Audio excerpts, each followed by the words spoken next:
안녕하세요. 오늘 저희가 좀 깊이 파고들 이야기는요, 따뚜릅이라는 식물 있잖아요. 거기서 나온 산화질소 대사체에 관한 겁니다. 네, 안녕하세요. 천연수 박사라는 분이 무려 17년이나 연구하셨고, 이게 또 의사들 사이에서도 사용된다는 얘기가 있어서 흥미롭더라고요. 맞아요. 그 점이 상당히 주목할 만하죠. 저희가 오늘 볼 자료들에 이 기술이 어떻게 태어났는지, 또 실제 효과는 어떤지, 그리고 의학계에서는 이걸 어떻게 받아들였는지, 뭐 그런 과정들이 담겨 있습니다. 네네. 오늘 이걸 들으시면서 산화질소 대사체 이게 도대체 뭐고 왜 중요한 건지 그 핵심을 좀 명확하게 아실 수 있도록 저희가 좀 같이 파헤쳐 보겠습니다. 좋습니다. 자, 그럼 바로 시작해 볼까요? 네? 아무래도 가장 궁금한 건 역시 효능일 텐데요. 자료 보니까 이 따뚜릅 추출물이 관절염이나 류마티스 같은 거요. 아, 네. 만성질환들요? 네, 그런 만성질환 증상을 좀 나아지게 하는데 도움이 될 수 있다. 이렇게 나와 있더라고요.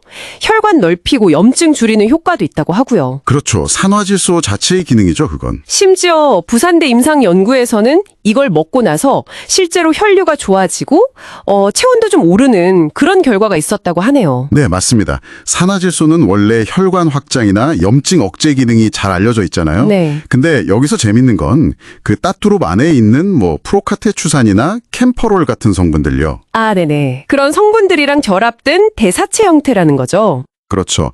대사체라는 게 이제 원래 성분이 몸 안에서 변하거나 아니면 발효 같은 과정을 거치면서 만들어지는 물질인데 이 따뚜릅 대사체가 기존 약하고는 좀 다른 방식으로 관절염 같은 데 좋을 수 있다. 이런 가능성을 보여준다는 겁니다. 다른 방식이군요. 네, 기존의 소염 진통제나 스테로이드하고는 좀 접근이 다른 거죠. 아, 그리고 이걸 개발하신 천연수 박사님 이야기도 참 인상 깊었어요. 어머님 당뇨병 때문에 17년을 매달리셨다고요? 네, 그 시작 동기가 아주 절실했던 거죠. 보니까 상추, 콩, 마늘 이런 주변에서 쉽게 보는 재료들을 가지고 특허받은 균주로 발효를 시켰다고 하던데? 네, 그래서 불안정한 산화질소를 안정적인 대사체 형태로 만드는 그 기술을 개발하신 거죠. 처음에는 근데 주변 분들이 효과를 보면서 확신을 얻으셨고 이걸 이제 과학적으로 증명하려고 한의사들을 찾아다니셨다고요. 네, 근데 여기서 반응이 딱 갈렸다는 점이 좀 재밌어요. 아, 어떻게 갈렸나요? 한의사분들은 아무래도 몸 전체를 좀 유기적으로 보는 관점이 있어서 그런지 비교적 좀 빨리 받아들이고 직접 드셔보기도 했다고 해요. 오, 직접요? 네, 그래서 관절 통증이 준다거나 혈압이 좀 안정되는 걸 경험하고 나서는 환자들한테도 권하기 시작하면서 좀 긍정적인 사례들이 나왔다고 하고요. 아, 그럼 반대로 서양 의학 쪽 의사들은 어땠나요? 처음엔 좀 회의적이었다고 들었는데요. 맞아요. 처음엔 아주 회의적이었다고 합니다. 아무래도 데이터가 부족하다, 이게 주된 이유였고요. 데이터 부족. 이런 상황이었던 거죠. 아, 쉽지 않았겠네요. 근데 결국에는 의사들도 좀 움직이기 시작했다면서요? 뭔가 계기가 있었나요? 네, 일부 의사들이 직접 실험용 쥐한테 이걸 먹여봤다고 해요. 아, 쥐 실험이요? 네, 그랬더니 상태가 좋아지거나 특히 그 파킨슨병 걸린 쥐의 뇌혈관이 개선되는 걸 이제 직접 눈으로 확인한 거죠. 그러고 나서야 좀 관심을 갖기 시작했다고 하고요. 아, 역시 직접 봐야. 그렇죠.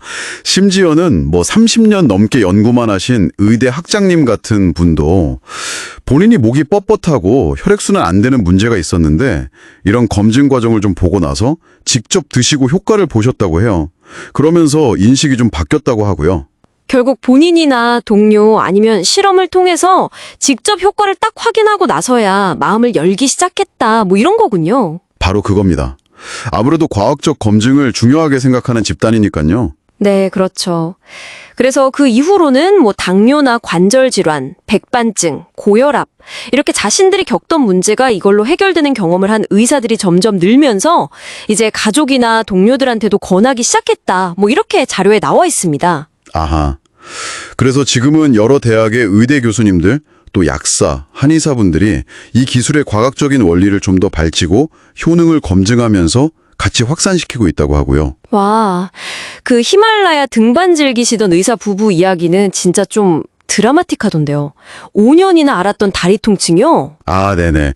그 사례도 있었죠. 이발 일주일 동안 하루에 5번씩 드시고 나서 통증이 싹 사라졌다니. 지금은 거의 열렬한 지지자가 되셨다고요? 네, 그런 인상적인 경험들이 쌓이면서 동시에 이걸 뒷받침할 과학적 근거를 만드는 노력도 계속 한 거죠. 아, 그게 중요하죠. 네. 그래서 전북대, 원광대, 부상대 여러 대학 연구진들이 참여했고 원광대에는 아예 산화질소 대사체 연구센터라는 것도 설립됐다고 합니다. 오, 연구센터까지요? 네.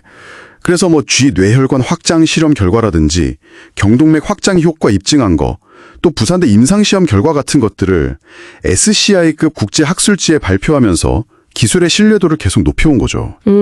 체계적으로 검증을 해왔네요. 여기서 근데 기술적으로 가장 중요한 성과라고 할 수 있는 건 기존에는 산화질소를 몸에 공급하는 게 좀 어려웠거든요. 효소가 금방 고갈되는 문제도 있고. 아, 맞아요. 불안정하다고 들었어요. 네. 근데 이 기술은 그런 문제 없이 그냥 먹는 방식으로 안정적인 산화질소 대사체를 공급할 수 있는 어떻게 보면 최초의 안정화 기술이라는 점이에요. 이게 핵심적인 부분입니다. 그렇군요. 먹어서 안정적으로 공급할 수 있다는 거. 네. 그게 큰 혁신이죠. 자, 오늘 이야기를 좀 정리해보면요.